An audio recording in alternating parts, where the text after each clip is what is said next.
தூத்துக்குடி மாவட்டம் திருச்செந்தூர் அருகே கனமழையால் மரங்கள் முறிந்து விழுந்தன.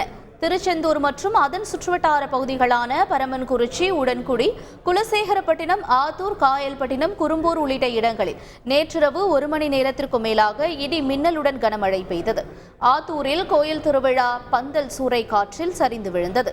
இதனிடையே ஸ்ரீவைகுண்டம் தென்காலில் இருந்து பிரிந்து செல்லும் ஆத்துரங்கால் வாய்க்கால் கரையில் உடைப்பு ஏற்பட்டு வயல்வெளிக்குள் தண்ணீர் புகுந்தது. இதனால் விவசாயிகள் வேதனை அடைந்தனர்.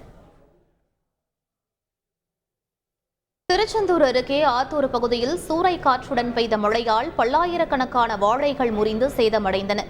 2 மணி நேரத்திற்கு மேலாக பெய்த கனமழையால் ஆத்தூர், சுகந்தலை, கீரனூர், சேதுவாய்த்தான் மற்றும் அதன் சுற்றுவட்டார பகுதிகளில் 20,000 ஏக்கரில் பயிரிடப்பட்டிருந்த பல்லாயிரக்கணக்கான வாழைகள் முறிந்து விழுந்து சேதமடைந்தன.